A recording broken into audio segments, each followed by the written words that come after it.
응답의 기쁨이 있기를 원하고 여러분의 인생 가운데 많은 수확의 기쁨도 있기를 주님의 이름으로 축원을 드립니다. 아멘. 하나님께서 우리에게 주신 말씀은 요한복음 12장 24절 말씀입니다.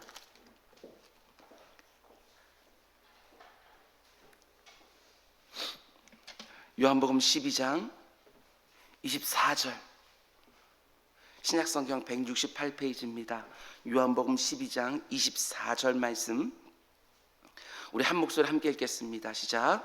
내가 진실로 진실로 너희에게 이르노니 한 알의 밀이 땅에 떨어져 죽지 아니하면 한 알 그대로 있고 죽으면 많은 열매를 맺느니라. 아멘. 아멘.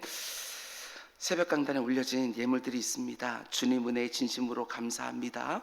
우리 박수영 장로님 예물 드렸고, 이광걸 장로님, 구자근 권사님, 주님이 주시는 담대함과 주님의 은혜로 한 걸음씩 나아가는 하루가 되게 하옵소서 하고 예물 드렸습니다. 우리 잠시 기도하겠습니다. 사랑의 주님, 감사합니다. 하나님께서 우리들에게 얼마든지 구하지 않아도 우리들에게 필요가 무엇인지를 아시고 좋은 것들을 허락해 주시지만 우리에게 기도함으로 간구하게 하시고 그 응답으로 좋은 것들을 허락해 주시는 것을 보고 있습니다. 내 주 아버지 하나님, 기도의 자리에서 간구와 응답이 계속해서 이루어지며 우리의 삶 가운데 속에 많은 간증들이 생기게 하여 주시고, 하나님께서 이렇게 내게 허락해 주셨노라고 기쁨에 찬송을 올려드리는 우리 모든 성도들 될 수 있도록 인도하여 주시옵소서. 오늘 이 새벽에도 드려진 예물이 있습니다. 우리 박수영 장로님, 그리고 우리 최근순 권사님, 그리고 사랑하는 아들 박치근 집사님 가정까지 하나님께서 그 가정에 좋은 일을 계획하신 줄 믿사오니 내 주 아버지 하나님, 그것들이 다 이루어지는 것 볼 수 있도록 인도하여 주옵소서. 특별히 우리 박수영 장로님의 인생 가운데 하나님께서 허락해 주시는 좋은 것들을 많이 보는 기쁨이 넘치도록 인도하여 주시옵소서. 우리 이강원 장로님, 아버지 하나님 소원 한번 담아서 예물을 드립니다. 주님 늘 그러했던 것처럼 오늘 하루도 하나님의 은혜 가운데 속에 보내는 또 한 날이 될 수 있도록 인도하여 주옵소서. 아버지, 우리 구자근 권사님 늘 강건하게 지켜주시사 아버지 하나님 몸에 구석구석 하나님께 세밀하게 만져주셔서 일용할 능력들이, 건강이, 체력이 넘칠수록 인도하여 주옵소서. 한준이와 한나에게도 주님께서 함께 붙들어 주이사 그 인생 가운데 속에 하나님께서 계획하신 모든 것들이 호리도 남김없이 다 이루어질 수 있도록 은혜로 베풀어 주옵소서. 이 모든 말씀 예수님의 이름으로 기도드렸습니다.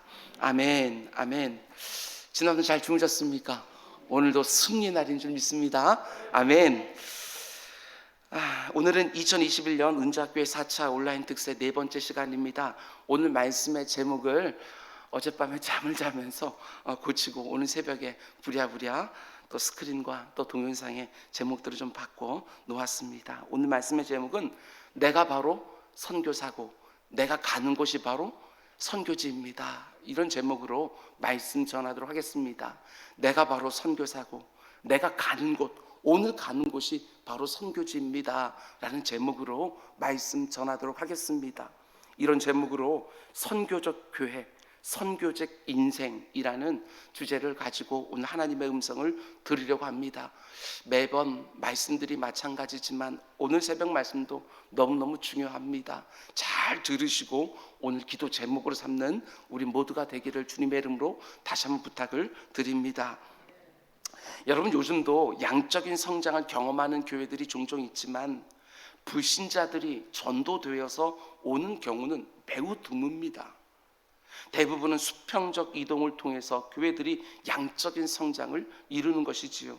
그러다 보니까 급성장하는 교회는 있어도 구원받은 성도들이 급성장하는 것은 아니라는 것입니다. 여기에 있던 분이 저곳으로 가는 것이고 저곳에 있던 분이 이곳으로 오는 것이고 구원받은 성도들이 늘어나는 것이 아니라 단지 이동하고 있을 뿐이라는 것입니다. 이게 오늘날 교회의 심각한 문제들이죠. 거의 수평 이동에 의해서 교회가 성장을 합니다. 이런 식으로 계속해서 세월이 흐르다 보면 교회는 결국 텅텅 비게 될 것입니다. 출산율이 점점 떨어져서 믿음의 부모가 한 명의 자녀를 낳는 이 시대에 복음을 누군가에게 전해서 불신자가 신자가 되는 일들이 계속해서 일어나지 않으면 과연 이 땅의 교회들은 장차 어떻게 되겠냐는 것입니다. 지금 이런 상황이 얼마나 심각한지를 깨닫고 교회 창립 39주년을 앞두고 있는 우리 교회와 그리고 이 땅의 교회들이 좀 더 전도 중심적인 교회가 되게 해달라고 우리는 반드시 기도해야 될 것입니다. 아니, 나를 통해서 누군가가 복음을 듣고 교회 안에서 성숙한 그리스도인으로 빚어져가는 그 놀라운 역사가 꼭 일어나게 해달라고 기도하는 우리 모두가 되기를 주님의 이름으로 축원을 드립니다. 그럼 우리가 어떤 모습으로 이 땅을 살아갈 때 나를 통해서 구원받는 사람들이 생겨날 것이냐, 이 부분을 오늘 나누려고 합니다. 오늘 본문에서 예수님은 이렇게 말씀하시지요. 내가 진실로 진실로 너에게 이르노니. 우리 주님께서 진실로라는 말을 2번 사용하셨다는 건 참으로 이런 뜻이고 강조해서 말씀하시는 것입니다. 한 알의 밀이 땅에 떨어져 죽지 아니하면 한 알 그대로 있고 죽으면 많은 열매를 맺느니라. 여러분, 전혀 다른 결과지요. 한 알의 밀알이 떨어졌는데 그 밀알이 그대로 있거나 아니면 많은 열매를 맺거나. 우리 인생도 얼마든지 이럴 수 있다는 것입니다. 한 알 그대로 있고 나 한 사람 예수 믿어 나 한 사람 천국 가고 많은 열매를 맺느니라. 나를 통해서 수많은 영혼들이 주께로 돌아오고. 이 차이가 어떻게 생깁니까? 한 알의 밀알이 내가 살려고만 하면 나는 삽니다. 그런데 내가 죽으면 수많은 영혼을 살리는 열매가 될 수 있다는 것입니다. 나는 어떤 밀알인지 정말 진지하게 생각해 봐야 되지 않겠습니까?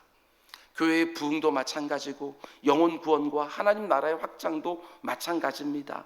땅에 떨어져 죽는 씨앗들이 계속해서 나와야 되는 것이지요. 오늘 새벽에 주님이 나에게 주시는 말씀으로 꼭 신비에 새겨 놓으시기 바랍니다. 한 알의 밀이 땅에 떨어져 죽지 아니하면 한 알 그대로 있고 죽으면 많은 열매를 맺느니라.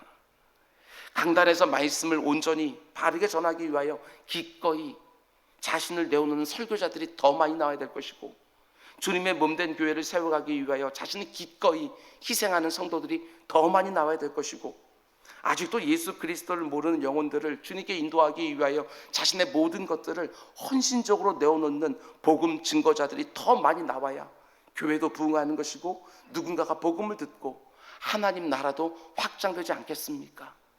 내가 죽지 않고 다른 사람을 살리는 일은 일어나지 않습니다. 만일 그런 방법이 가능했다면 우리 주님도 십자가 위에서 죽는 작은 밀알이 되지 않으셨을 것입니다.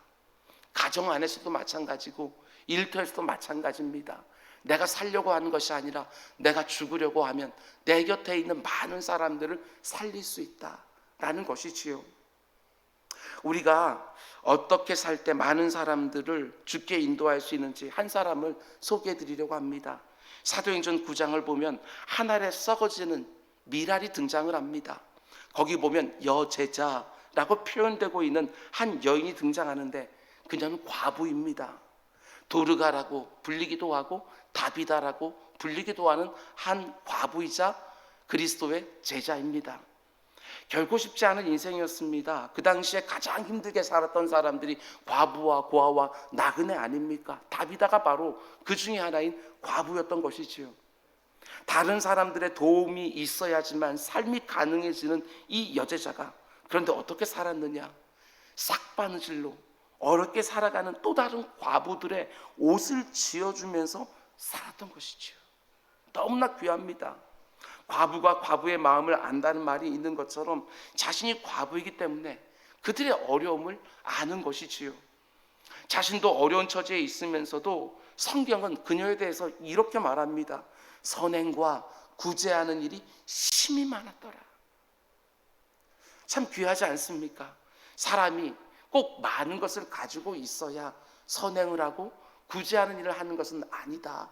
다비다가 보여주는 것이지요. 그러던 과부 다비다가 안타깝게도 중한 병에 걸려서 죽게 되어집니다. 그래서 하나님이 어떻게 해주시느냐? 저는 이 모습이 은혜가 되었습니다. 한번 상상하면서 들어보시기 바랍니다. 사도행전 9장 39절 40절.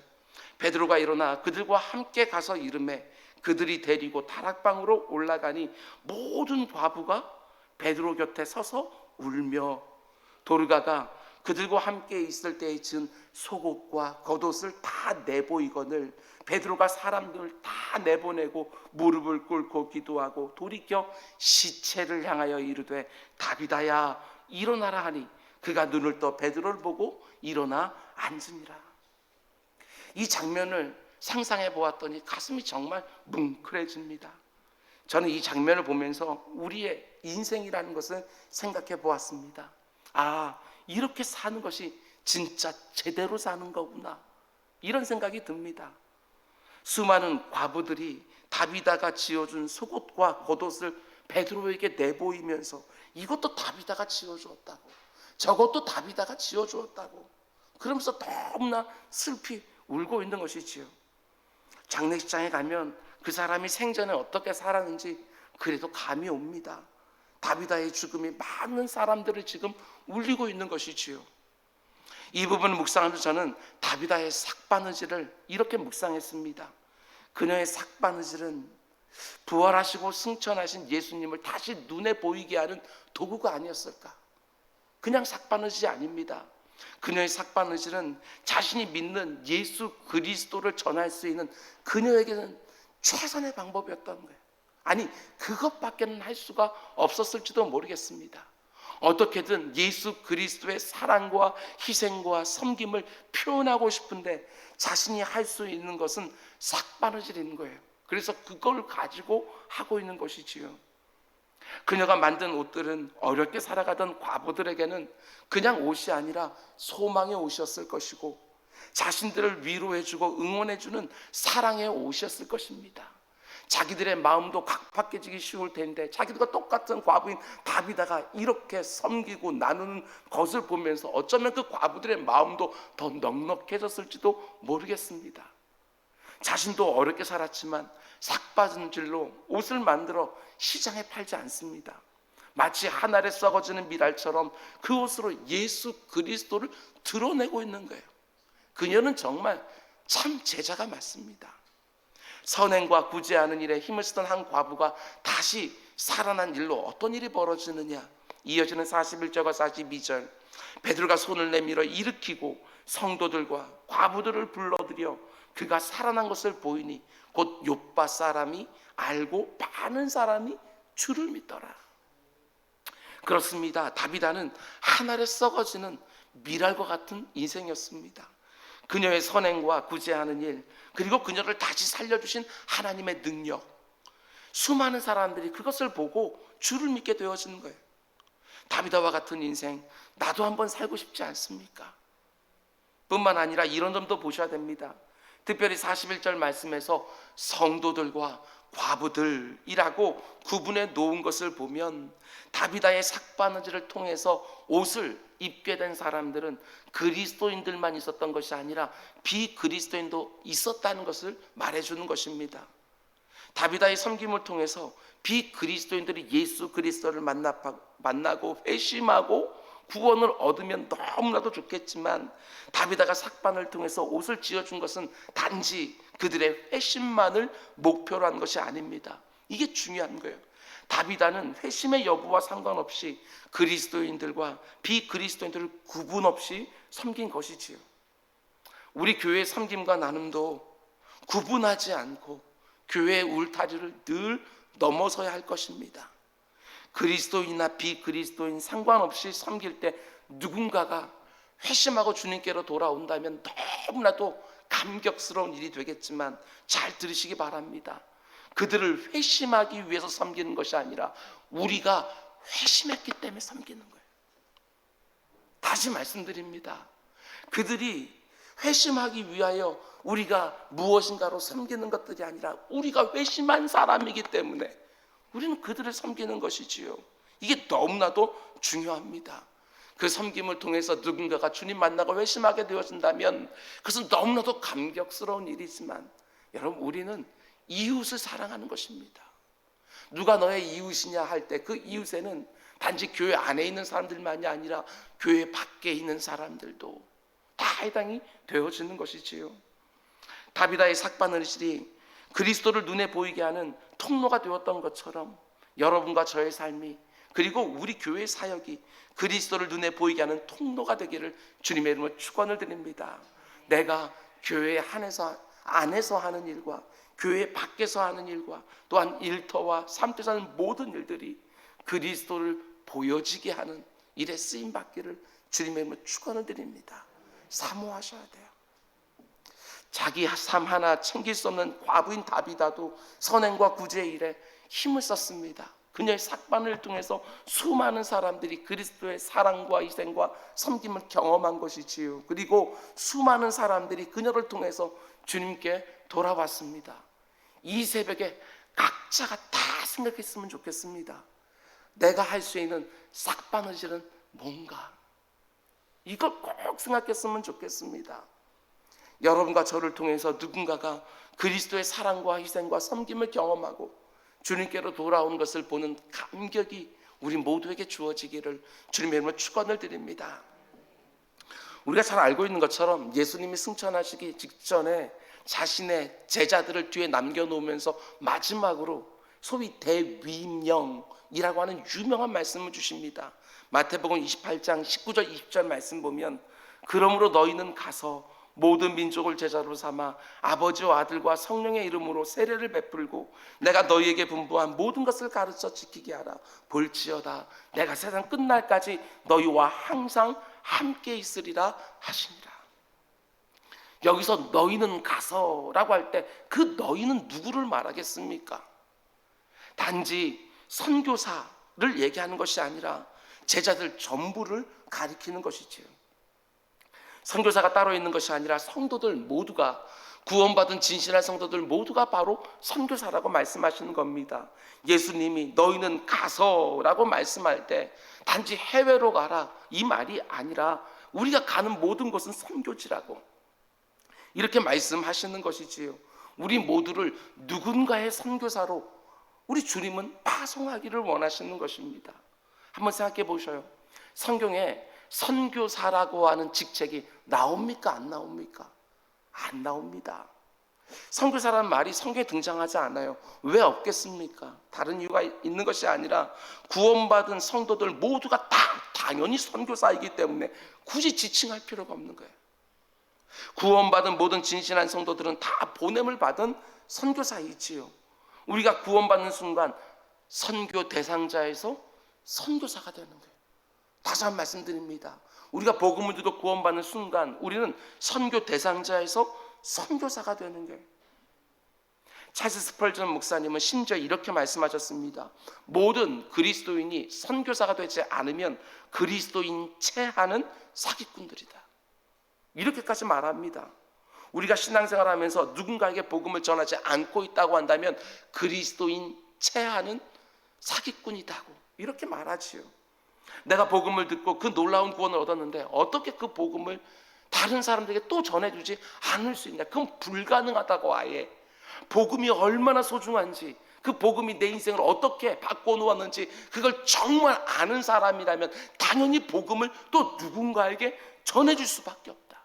이렇게 말합니다. 베드로후서 3장 9절은 또 이렇게 말하지요. 주의 약속은 어떤 이들이 더디다고 생각하는 것 같이 더딘 것이 아니라 오직 주께서는 너희를 대하여 오래 참으사 아무도 멸망하지 아니하고 다 회개하기를 해 이르기를 원하시느니라. 여러분, 이런 말 아니겠습니까? 하나님이 오래 참으실 때 우리에게 뭐 하라는 것입니까? 빨리 사람들에게 복음을 전해주라는 것입니다. 멸망하지 않도록. 예수님이 다시 오시면 그때는 더 이상 기회가 없기 때문에 아직 기회가 있을 때 복음을 빨리 전해주라고 이렇게 말하는 것이지요. 구원의 방주의 문이 닫히면 그때는 태우고 싶어도 태우지 못하니까 문이 열려 있을 때 한 사람이라도 더 그 방주에 태우라, 이렇게 말씀하시는 것이지요. 로마서 1장 14절 15절은 또 이렇게 말합니다. 헬라인이나 야만인이나 지혜 있는 자나 어리석은 자에게 다 내가 빚진 자라. 그러므로 나는 할 수 있는 대로 로마인은 너희에게도 복음 전하기를 원하노라. 마치 빚진 자처럼 늘 마음에 부담이 있는 것입니다. 내가 복음을 먼저 받아들였다면 그 순간부터 아직 복음을 받지 못한 자들에게 마치 내가 채무자라도 되는 것처럼 그런 부담을 가져야 된다는 것이지요. 나는 할 수 있는 대로 너희에게도 복음 전하기를 원하노라. 내가 간절히 소망하는 것은 너희에게도 복음 전하는 것이다. 사도 바울의 이 빚진 자 의식이 우리 모두에게도 꼭 있기를 주님의 이름으로 축원을 드립니다. 아직까지 예수 그리스도를 믿지 않는 사람들을 보면 너무나 안타까워하면서 정말 그 영혼의 마음이 조금이라도 열면 쓱 하고 말씀의 씨앗을 심기 위해서 영적으로 깨어있는 우리 모두가 되기를 주님의 이름으로 축원을 드립니다. 그렇습니다, 여러분. 우리는 모두 선교사요.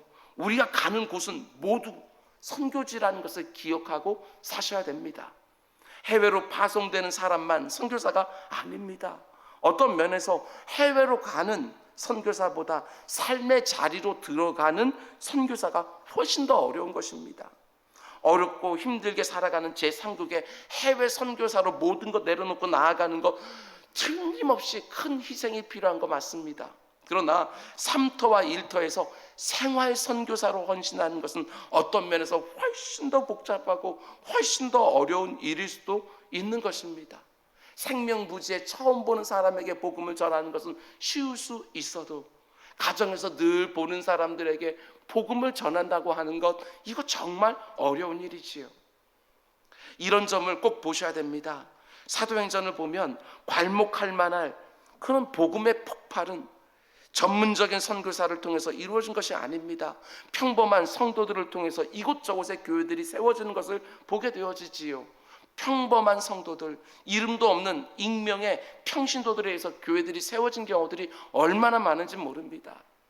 사도행전 8장을 보면 사마리아 성에 교회가 어떻게 세워지지요?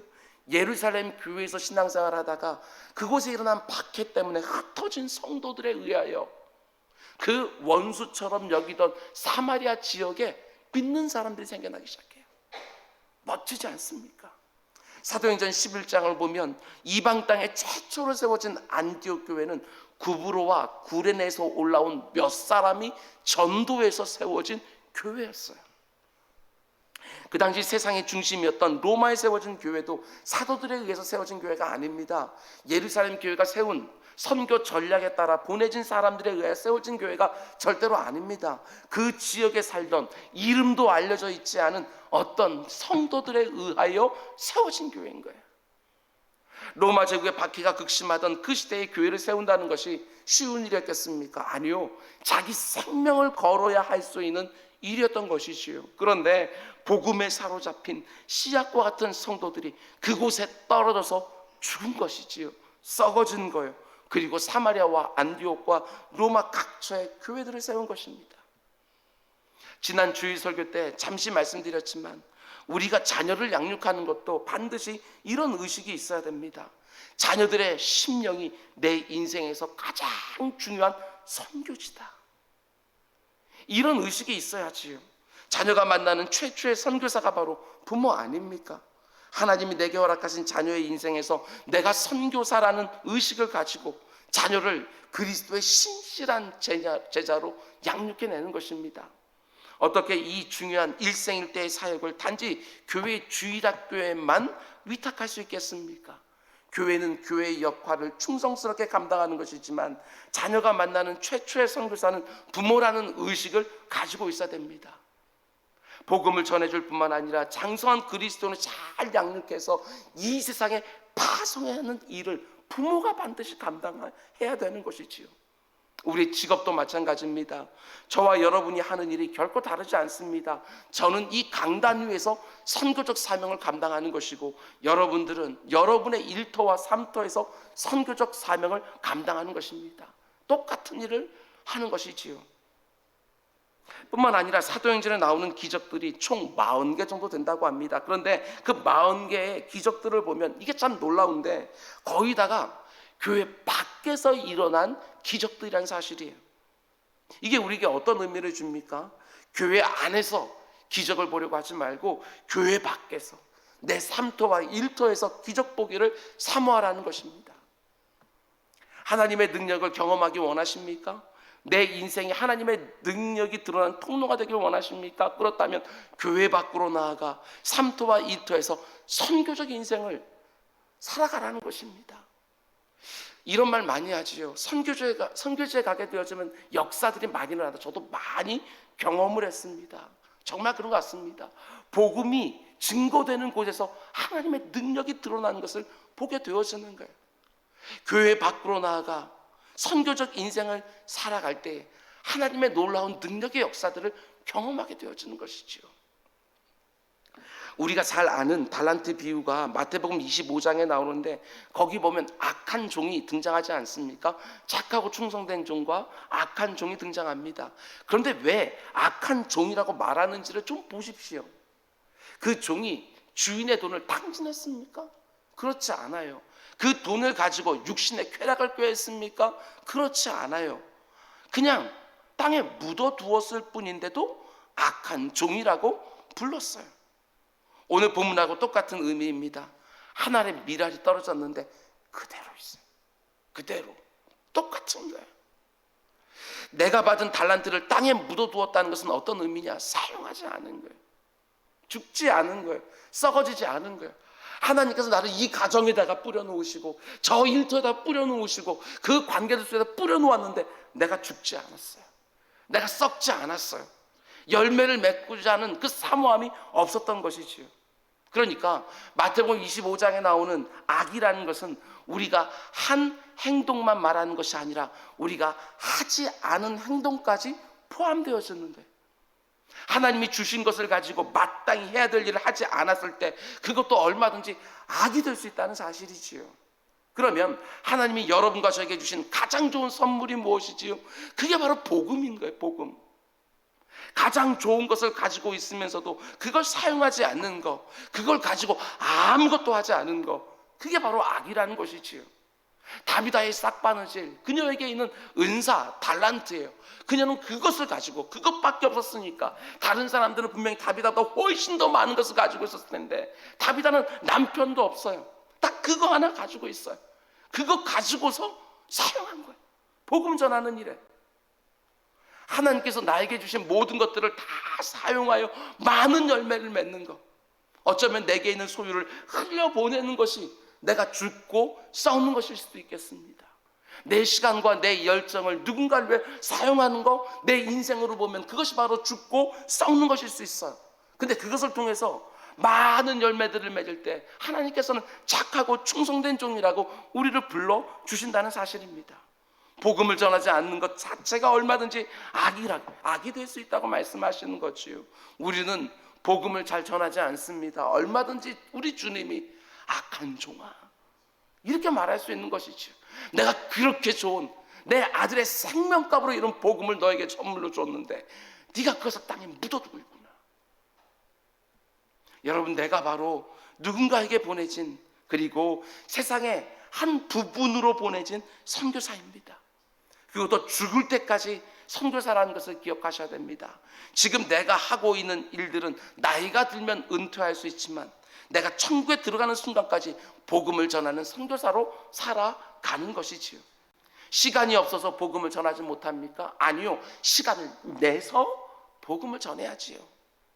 교회와 성도들이 불신자에게 복음을 전하지 않고 단지 수평적 이동만 하고 있으면 머지않아 교회 안에서 성도들을 보지 못하는 때도 올지 모르겠습니다. 그리고 절기 때마다 세례를 줄 사람들이 없을지도 모르겠습니다. 다비다의 삭바느질이 많은 사람들에게 예수 그리스도가 어떤 분인지를 보여준 것처럼 내가 할 수 있는 일이 아무리 작은 일이라 할지라도 복음 전한 일에 쓸 수만 있다고 한다면 우리 주님께서 얼마나 착하다고 충성되다고 칭찬해 주실까? 내 곁에 있는 사람 중에 아직도 예수를 모르는 사람이 있습니까? 내가 바로 그 사람에게 보내진 선교사지요. 내가 바로 가정과 일터에 보내진 선교사라는 것을 늘 기억하고 나를 통해 새로운 얼굴들이 하나님 나라로 들어오는 것을 보는 그 영광과 기쁨과 감격이 우리 인생 곳곳에 있기를 주님의 이름으로 축원드립니다. 우리 기도하겠습니다. 사랑의 주님, 오늘 이 자리에도 여전히 믿지 않는 배우자를 놓고, 아직까지 가볍게 생각하는 연로한 부모님들을 놓고, 그리고 신앙생활을 정말 별것 아닌 것처럼 생각하는 자녀들을 놓고 눈물을 흘려가며 간절히 새벽마다 부르짖는 성도님들이 계십니다. 주님, 그 마음을 위로하여 주시고 힘을 허락하여 주시사 아버지, 그들을 꽉 붙들고 끊임없이 씨앗들을 뿌리면서, 아무리 눈물이 나도 복음의 씨앗들을 뿌리면서 하나님이 기쁨으로 단을 거두게 하시는 그때를 사모할 수 있도록 주님 인도하여 주옵소서. 아버지, 우리 교회를 포함하여 이 땅의 교회들이 선교적 사명을 잘 감당할 수 있도록 주님 인도하여 주시고, 우리 사랑하는 성도님들, 오늘 하루도 세상 곳곳으로 흩어집니다. 그곳이 바로 하나님이 내게 주신 선교지인 줄 알고, 그곳에서 내가 만나는 사람들에게 기회를 얻든지 못 얻든지 복음 증거하는 일에 쓰임받을 수 있도록 인도하여 주시옵소서. 이 모든 말씀 예수님의 이름으로 기도드렸습니다. 아멘.